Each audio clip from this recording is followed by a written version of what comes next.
ఇప్పుడు అమిత్ షాకు ఆ విషయాల పట్ల అవగాహన ఉందో లేదో అయితే నాకు స్పష్టంగా కనబడ్డది.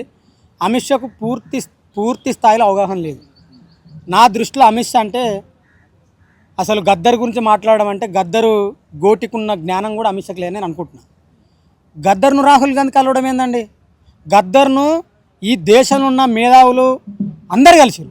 అంతెందుకు, ఈ రాష్ట్రంలో ఉన్న బీజేపీ ప్రధాన కార్యాలయం ఉందిగా, పార్టీ కార్యాలయం, ఆ పార్టీ కార్యాలయం కూడా మన గద్దరన్న పోయిండు. అలా కిషన్ రెడ్డి గద్దరన్న చనిపోతే వచ్చిండు. అసలు నాకు తెలిసి అమిత్ షా కేంద్ర హోంమంత్రేనా?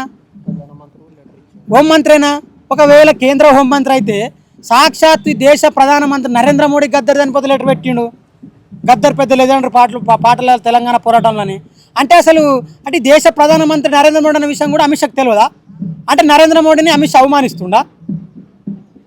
చెప్పండి. అంటే నరేంద్ర మోడీని అమిత్ షా గౌరవిస్తలేడా? గద్దర్ను రాహుల్ గాంధీ మాట్లాడమేంది?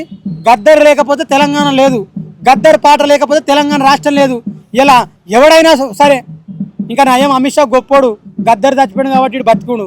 గద్దర్ బతుకున్న ఒక పాటలు ఒక పల్లె పడితే చచ్చిపోయాడు. ఆయన పాటకున్న పవర్ అసలు ఉంటుంది కదా.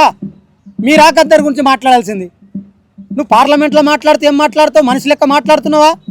మనుషులు చచ్చిపోతే ఆనందపడుతున్నావు. నువ్వు మనిషివా మృగానివా? ఇదెక్కడి రాజనీతి? ఇదెక్కడి పార్లమెంట్ సిస్టము? ఈ దేశంలో పుట్టిన వాళ్ళు చచ్చిపోతే ఆనందపడుతున్నావు. గద్దర్ తెలంగాణ కోసం బుల్లెట్లు దింపుకుండు. తెలంగాణ మట్టిలో తెలంగాణ శ్వాసలో గద్దర్ ఉంటాడు. గద్దర్ గానం గురించి నీకేమెరకవా? నీకు కోసుడు రక్తం చూసుడు తప్ప నువ్వా మాట్లాడేది?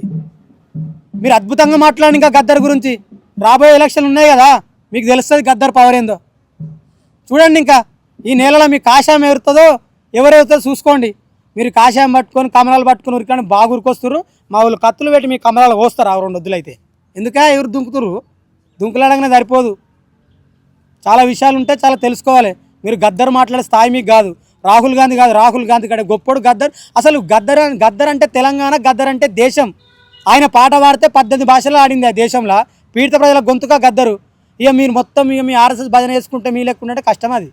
ఆయన సుప్రీంకోర్టు ప్రధాన న్యాయమూర్తిగా అవమానించిండు. న్యాయ వ్యవస్థ మీద గౌరవం లేనోడు. అసలు నాకు తెలిసి అసలు గుజరాత్ అనేది తెలంగాణ భాగం ఉంటే అసలు అసంటోని పుట్టించడం కాదు. ఈ నెలలో పాలన చేయకుండా దాదాపు 12 రాష్ట్రాల్లో రెడ్ కారిడార్గా మార్చిండ్రు అనేది ఆయన వాదన. దానికి నాయకత్వం ఏంటంటే ఈ అర్బన్ నక్సలైట్ల వల్లనే వాళ్ళు అట్లా తయారైంది. వీళ్ళని కలవడం ఏంది?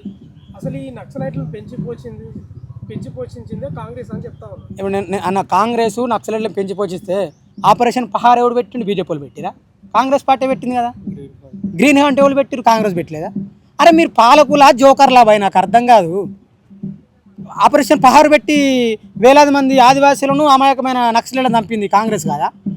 మనం ప్రతి ఒక్కరు భలే ఉంటారు. అసలు అర్బన్ నక్సలైట్లు అంటే నక్సలైట్లు అంతమంది అమిత్ షా లోక్సభలో చెప్పిండు.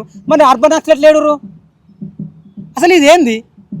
నక్సలైట్లు లేనప్పుడు అర్బన్ నక్సలైట్లు ఏడుంటారు? మళ్ళీ ఇంకా భయంకరమైన జోకు. అసలు నక్సలైట్ ఎట్టుంటారు ఈ దేశంలో? అంటే నక్సలైట్ ఎలా పుట్టిరు? పాకిస్తాన్లో పుట్టిరా? బంగ్లాదేశ్లో పుట్టిరా? మయన్మార్లో పుట్టిరా? ఈ దేశంలో పుట్టిన కోర్టులు చాలాసార్లు చెప్పినాయి కదా, ఒక వ్యక్తుల మీద సిద్ధాంతాలకు లోబడి వాళ్ళ సిద్ధాంతాల కోసం పనిచేస్తారని చెప్పిండు.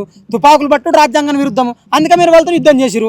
యుద్ధాల మీద బలం ఉందని మీరు గెలిచిరని చెప్పిన లోక్సభలో కూడా చెప్పిరు. నక్సలైట్లు లేరని చెప్పి ఇంకా అయిపోయా. ఇంకా అర్బన్ నక్సలైట్ ఎవరు ఉంటాడు?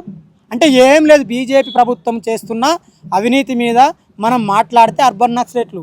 ఇగో ఇది బీజేపీ పార్టీ యొక్క ప్రధాన ఎజెండా. సుప్రీంకోర్టు చీఫ్ జస్టిస్గా ఉన్నటువంటి జస్టిస్ సుదర్శన్ రెడ్డిని ఈయన అర్బన్ నక్సల్ జడ్జిగా ప్రస్తావించి దాన్ని ఏ విధంగా నేను ఏమని చెప్పిన, ఆర్ఎస్ఎస్కు గొప్పది దేశం, మన జై శ్రీరామ్ గొప్ప ఇది చెప్తేనే దేశభక్తులన్నా.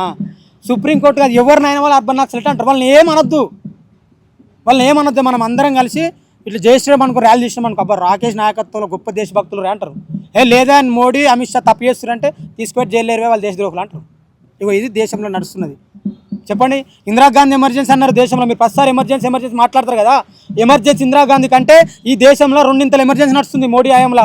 అది ఎవడు మాట్లాడితే జైలు వేస్తారు. మరి హిందూ మతం గురించి మోడీ ప్రెస్ మీడియా ఎందుకు మాట్లాడు?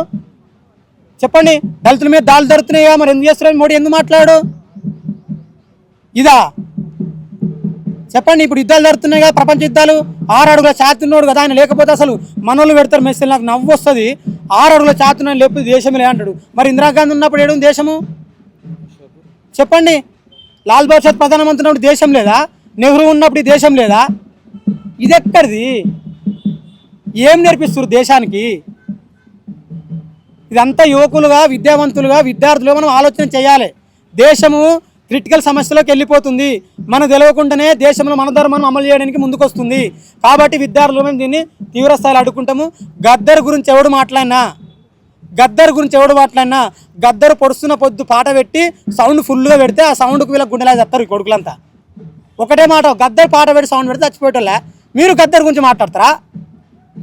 ఆ పాట వేల గొంతుల పాట గద్దర్ తెలంగాణ. కాబట్టి నువ్వు చూడు తెలంగాణ నెక్స్ట్ మీ పార్టీ ఎట్లా వస్తో మీరు ఎట్లా వస్తో చూద్దాం. గద్దరు అవమానిస్తారు మీరు. ఖచ్చితంగా గద్దరును అవమానించిన వాళ్ళు త్వరలోనే తగిన మూల్యము, తగిన బుద్ధి చెల్లించుకుంటారు. ఇలాంటి మరిన్ని వీడియోల కోసం మా యూట్యూబ్ ఛానల్ను లైక్ చేసి సబ్స్క్రైబ్ చేసుకోండి.